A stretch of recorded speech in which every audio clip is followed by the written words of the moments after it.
Hey and welcome to The Underground. I'm the Pied Piper. This is episode 6, and in today's episode, continue our wireless hacking, and I'm gonna teach you how to crack WPA and WPA2. So I've just whipped together a little PowerPoint. Hopefully it will be short, and then we can go and proceed and do some WPA cracking. So WPA is a security method to secure Wi-Fi networks, replacing the broken WEP security. WPA supports many types of authentication. Pre-check keys are the only WPA security that is possible to crack at the current moment, or PSK. WPA is different to WEP. Unlike WEP, where statistical analysis is used to determine the key, plain brute forcing techniques can be used. Now this means that you test the password. If it doesn't work, you move on to the next password. You have no idea about what the key might be. Test random passwords until the actual password is found. Now this is because, unlike WEP, WPA keys are not static. So the only way to collect information about the key is to capture a handshake between the client and the access point. Now you may remember from WEP cracking when we collected IVs and then we determined the key from there. This time we have to actually capture a handshake, or the hash as I like to say, across the air, and then we go and proceed and crack that hash. So handshaking is done when a client connects to a network. Now pre-shipped keys can be anything from 8 to 63 characters in length. I also forgot to put on this slide is WPA passwords are salted. Now this means that they're salted with the ASID, the name of the network, as well as the password. So this stops people from just producing whole tables of hashes and being able to look them up, because everyone has a different ASID. So they're salted with the name. It prevents people producing hash tables and that, rainbow tables and that sort of thing. Alright, so it could be as long as this, small as this, the 8 A's there, or it could be as big as this. Now that's a total 63 characters. Now let's be realistic. I mean, who's gonna in their right mind have that password? It would be fucking ridiculous if you had to enter that every time you want to connect to your Wi-Fi network, or you want to enter that into an iPhone. That would be a nightmare, and if you made a mistake, that would just be insane. Most people are gonna have the 8 to 10 character length password, and robots are gonna have that 63 length password. Using the brute force approach uses a lot of computer power. WPA passwords are encrypted with what's called AES, and this is a 256-bit encryption, which is pretty big, and it's bigger than most other algorithms. So according to the aircrack-ng wiki, computers can test 150 to 300 passwords per second. It effectively becomes impossible to crack a pre-shared key, says that. That's the quote I got off the aircrack website. Now this is bullshit. This is just BS. This is why. For example, people often choose their date of birth for their passwords, right? So 8 characters is minimum length for WPA. A standard date of birth or date format is XX/XX/XXXX day, month, year, and this applies to the Australian method, and I think it's the European method too, but it's not the US method. If it was, it still makes this valid anyway. So if we take out the slashes, what does it equal? Well, it equals 8 characters. Now, do you think people are going to use their date or date of birth as their Wi-Fi password? So if we're able to test 300 passwords per second, says the aircrack website, and air quotes, I'm doing that now, no, you can't see me. Then to test every date since the last 100 years, it would be 365 times 100, which is 36,500. Now 36,500 divided by 300 equals 120 seconds, which then equals 2 minutes. That's how long it would actually take you to test every possible date since the last 100 years.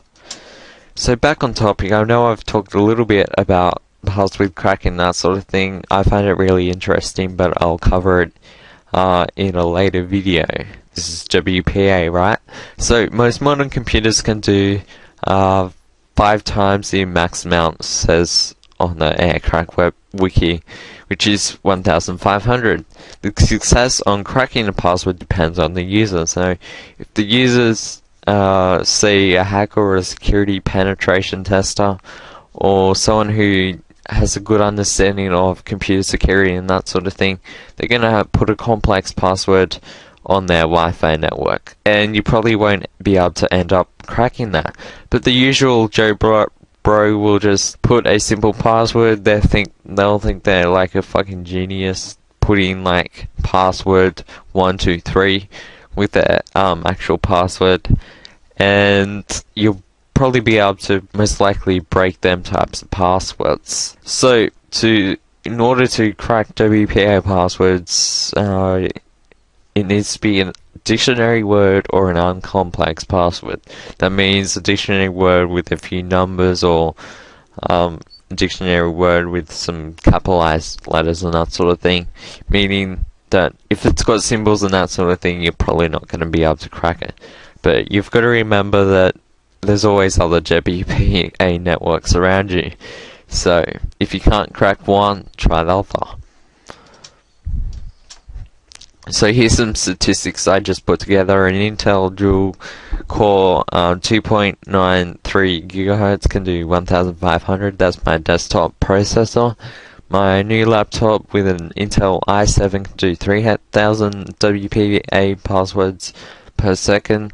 And these are GPU stats. I'm not going to go through it in today's tutorial, but I will show you how to do that. And the NVIDIA GeForce GT 540M can do 3,000 passwords per second. The NVIDIA GeForce 465 GTX can do 20,000 passwords per second. And that's what I've currently got in my desktop. It cost me about $200 at the time, and I bought it 6 months ago, so it's probably going to only be $150. And I do a lot of PC gaming. I'm a PC gamer, so whoever says console gaming is a lot better, can you do password cracking on your Xbox?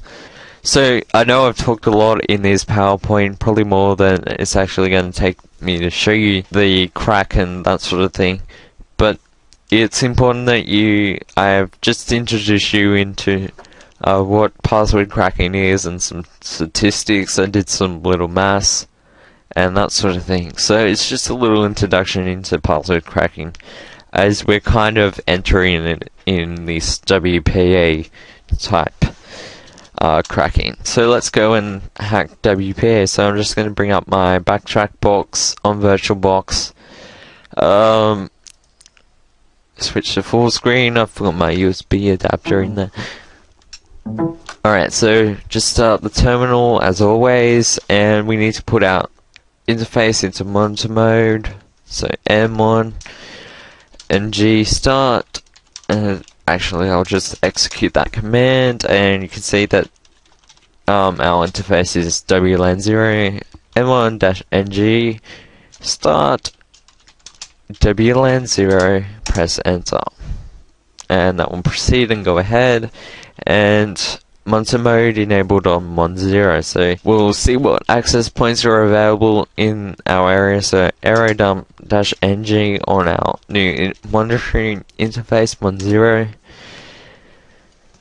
and just give that a sec to scan through and that sort of thing. And today we're going to be hacking neighbor's Wi-Fi, so I'm going to cut that operation out, and let's collect some information. So just open a text editor here.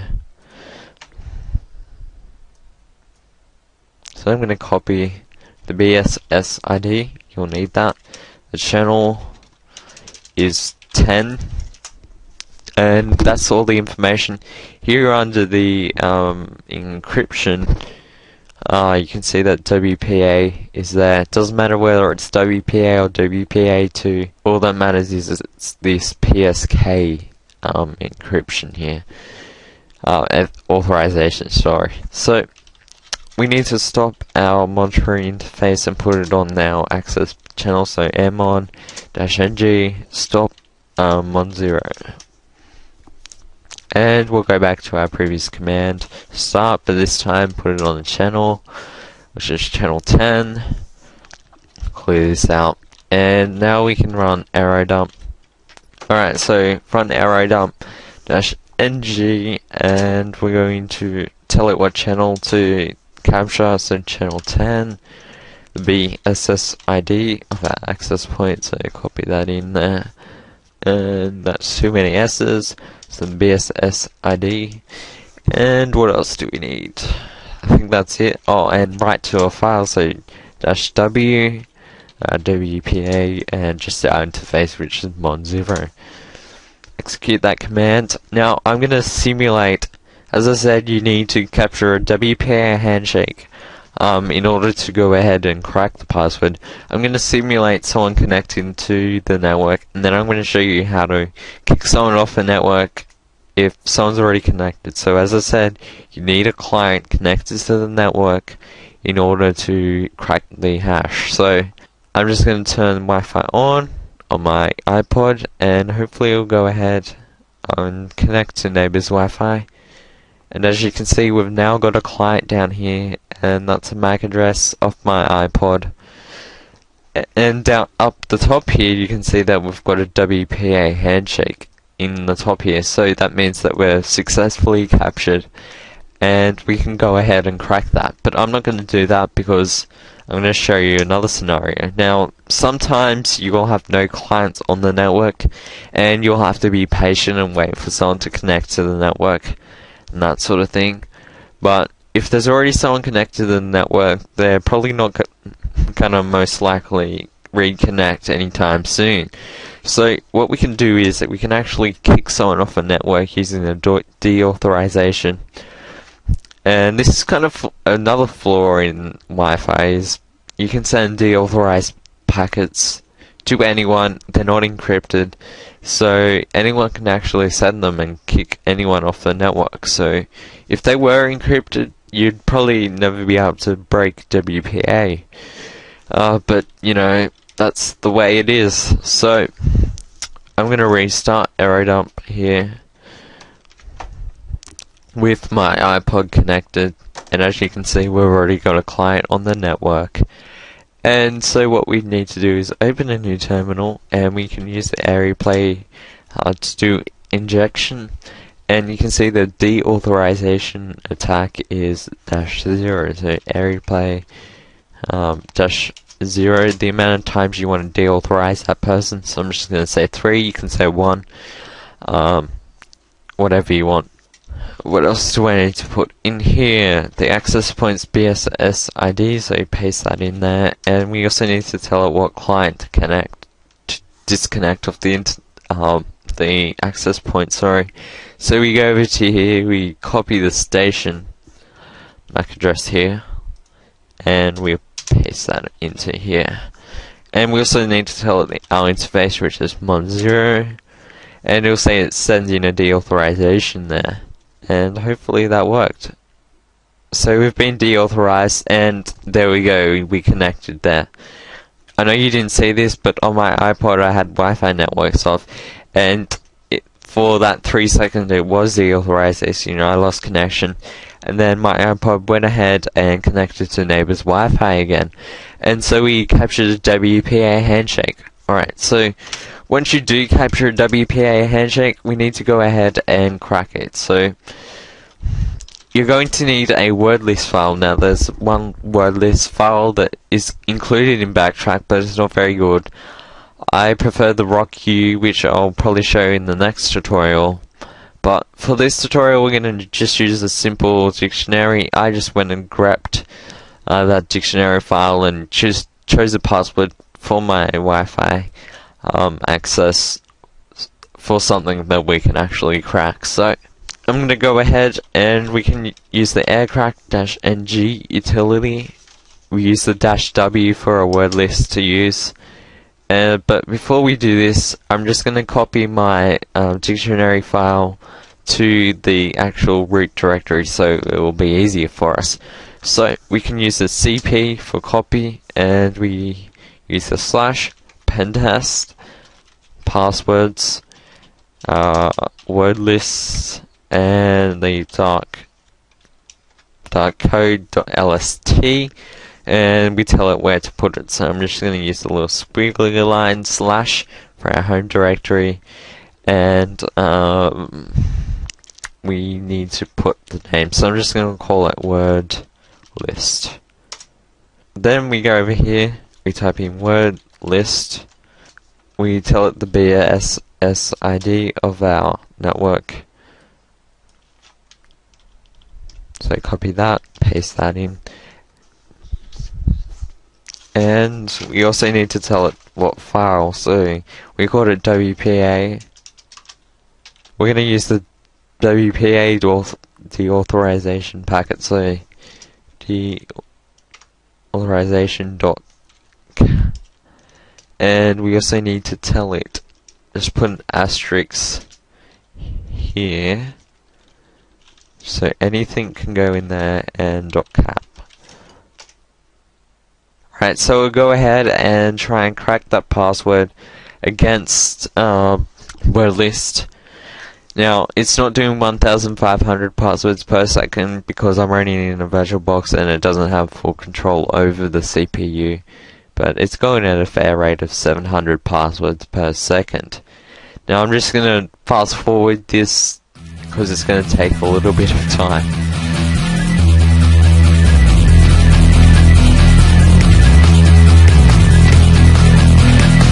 I ain't afraid to make this my game. I ain't afraid to change the way the mind thinks. I ain't afraid to go against the grain. I ain't afraid of being afraid, so I'ma do this my way. I'ma do this my way.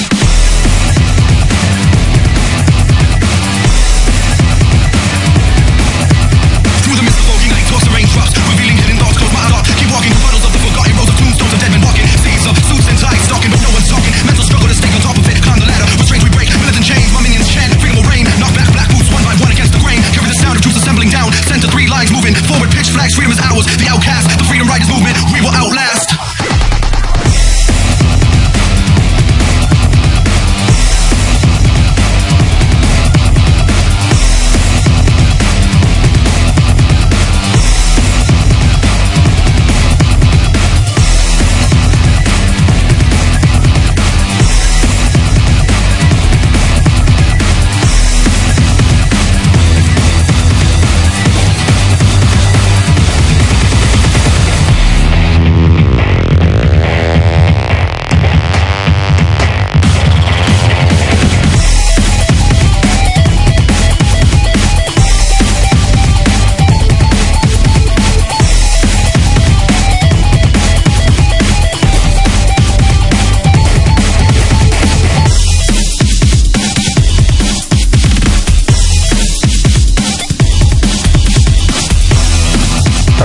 Yay! We found the key! And the key is wireless.